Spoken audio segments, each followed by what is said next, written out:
नमस्कार, मैं doctor Ajay Atharva academy के डिजिटल प्लेटफॉर्म पर आपका स्वागत करता हूं। आज का हमारा टॉपिक है इंटरट्रॉपिकल कन्वर्जेंस जोन। इसके बारे में हम डिटेल में जानते हैं। पहले हम ये एक चीज़ देख लेते हैं। आपने इंटरट्रॉपिकल कन्वर्जेंस जोन को पढ़ने के पहले आपको एक चीज़ पता होगी कि हमारी अर्थ जो है टोटल पूरे ग्लोब में देखेंगे तो 7 प्रेशर बेल्ट बने हुए हैं, जिसमें हम आज जो बात करने वाले हैं वो है इक्वेटोरियल लो प्रेशर बेल्ट। ये आपको पता ही होगा, 0 डिग्री से 5 डिग्री नॉर्थ और 5 डिग्री साउथ के बीच में आपको मिलता है equatorial low pressure belt.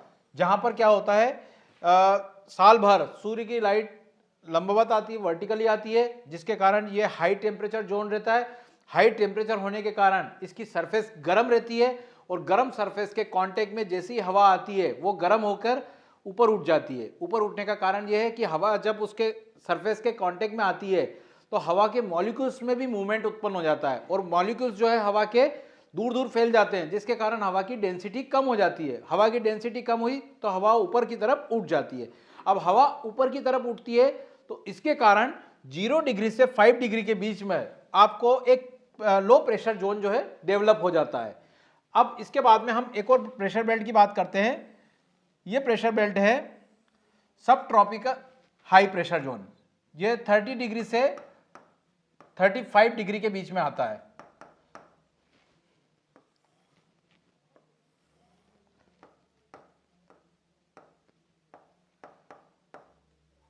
Thirty से 35 डिग्री के बीच में आपको मिलेगा सब ट्रॉपिकल हाई। सब ट्रॉपिकल हाई।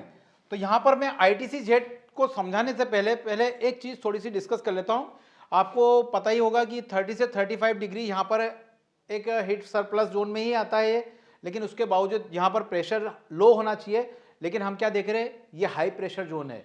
इसका रीजन जो है अर्थ से रोटेशन से संबंध में है, क्योंकि अगर हम देखें इक्वेटोरियल लो प्रेशर जोन से जो हवा ऊपर की वायुमंडल ऊपर की तरफ उठती है वो ऊपर के वायुमंडल में जाकर उत्तरी यानी नॉर्दर्न साइड और सदर्न साइड की तरफ मुड़ जाती है और पृथ्वी के रोटेशन के कारण सब ट्रॉपिकल हाई रीजन पे ये हवा उतर जाती है। इसके बारे में आप जानते होंगे, इसी को हम क्या कहते हैं, हेडली सेल भी कहते हैं। इसके बारे में हम फिर कभी डिस्कस करेंगे। फिलहाल मैं आपको समझाना चाह रहा हूं आईटीसी जेड। तो ये आपको समझ में आ गया ये प्रेशर बेल्ट कैसे बने हैं। अब यहां पर क्या होता है कि चूंकि आपको पता है हवा हाई प्रेशर से लो प्रेशर के बीच में चलती है, तो ये हाई प्रेशर जोन है, तो हाई प्रेशर से लो प्रेशर के बीच में हवा चलेगी। अब एक और चीज है जो क्लाइमेटोलॉजी में हम पढ़ते हैं, कोरियोलिस इफेक्ट के बारे में, कोरियोलिस फोर्स के बारे में, जो कि पृथ्वी के रोटेशन के कारण एंगुलर मोमेंट में डिफरेंस के कारण क्या है, एक बल लगता है कोरियोलिस फोर्स, जिसके कारण क्या होता है और जो हवा की डायरेक्शन होती है वो क्या हो जाती है, डिफ्लेक्शन, उसमें डिफ्लेक्शन उत्पन्न हो जाता है। इस डिफ्लेक्शन फोर्स को बोलते हैं हम कोरियोलिस फोर्स, जो कि नॉर्दर्न साइड पर हवा अपने जहां पर पहुंचना चाहिए वहां पर न पहुंचते हुए राइट हैंड साइड पर मुड़ती है और सदर्न साइड पर हवा लेफ्ट हैंड साइड पर मुड़ जाती है, जिसके कारण क्या होता है सब ट्रॉपिकल से इक्वेटोरियल लो प्रेशर जोन पे जो हवा चलती है उसकी डायरेक्शन नॉर्थ ईस्ट से साउथ वेस्ट होती है और सदर्न हेमिस्फीयर में देखें तो ये डायरेक्शन होती है साउथ ईस्ट से नॉर्थ वेस्ट। ये जो हवा मैंने जो बताई है आपको सब ट्रॉपिकल से इक्वेटोरियल लो पे चल रही है, इस हवा को बोलते हैं हम ट्रेड विंड। अब ये ट्रेड विंड जब हाई प्रेशर से चलते हुए इक्वेटोरियल लो पे पहुंचती है तो इस रीजन पर इक्वेटोरियल लो प्रेशर जोन पर आते ही क्या हो जाती है, कन्वर्ज हो जाती है और कन्वर्ज होने के कारण ही यहां पर एक इंटरट्रॉपिकल कन्वर्जेंस जोन डेवलप हो जाता है। तो इंटरट्रॉपिकल कन्वर्ज जोन से मतलब यह होता है कि इक्वेटोरियल लो प्रेशर जोन पर सब ट्रॉपिकल हाई से जो ट्रेड विंड आती है वो इस पर्टिकुलर रीजन पे जाकर कन्वर्ज हो जाती है, जिसके कारण आईटीसी जेड उत्पन्न हो जाता है। अब एक और चीज मैं बता रहा हूं आपको कि इसका मानसून में क्या इफेक्ट है। मानसून में इसका इफेक्ट ये है कि हम जानते हैं कि सूर्य उत्तरायण और दक्षिणायन होता है ना। सूर्य की पोजीशन जो है पृथ्वी के अकॉर्डिंग चेंज होती रहती है।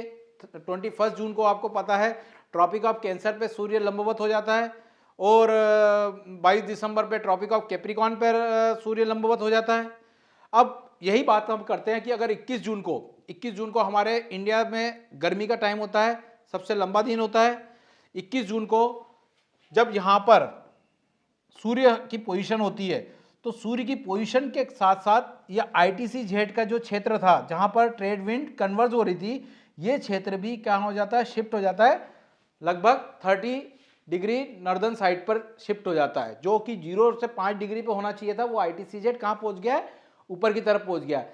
उसी के कारण क्या होता है कि जो सर्दर्न साइड से जो हमारी ट्रेड विंड आ रही है वो भी इसके पीछे पीछे खींची चले जाती है ना, क्योंकि ITC-Z, क्योंकि जो ट्रेड विंड सर्दर्न साइड से आ रही है उसको कहाँ कन्वर्ज होना है, इक्वेटोरियल लो प्रेशर जोन पर। अब इक्वेटोरियल लो प्रेशर जोन में जो ITC-Z का जो क्षेत्र है वो कहाँ शिफ्ट हो गया है, ऊपर चले गया। तो अब जो हवा यहाँ पर कन्वर्ज हो रही थी, अब उसको चल के कहाँ तक आना है, ऊपर तक आना है। अब ऊपर तक आएगी क्योंकि उसकी शिफ्टिंग हो गई है, तो शिफ्टिंग होने में एक और चीज़ होगा, उसको सर्दर्न साइड से कहाँ एंटर होना पड़ेगा, नॉर्दर्न साइड पे। और नॉर्दर्न साइड पे एंटर होगी तो आपको पता है कोरियोलिस बल के कारण क्या होगा, हवा डिफ्लेक्ट हो जाएगी, और फेरेल के लॉ के अनुसार उसकी डायरेक्शन जो यहाँ पर थी साउथ ईस्ट से नॉर्थ वेस्ट थी, अब इसकी डायरेक्शन कैसी हो जाएगी, साउथ वेस्ट से नॉर्थ ईस्ट। और आपको पता ही है जो हमारे यहाँ समर सीजन में जो मानसून आता है उसके लिए जवाबदार यही साउथ वेस्ट पवने होती है। तो आशा करता हूँ आपको इंटरट्रॉपिकल कन्वर्जेंस जोन से रिलेटेड ये एक शॉर्ट लेक्चर अच्छा लगा होगा। हम आगे क्लाइमेटोलॉजी में इसी तरह से कुछ डेफिनेशन टर्मिनोलॉजी बेस्ड कुछ वीडियोस आपके लिए लाएंगे। इसके साथ साथ डिटेल एनालिसिस कई टॉपिक की आपको यहाँ पर अवेलेबल होती रहेगी। Thank you very much.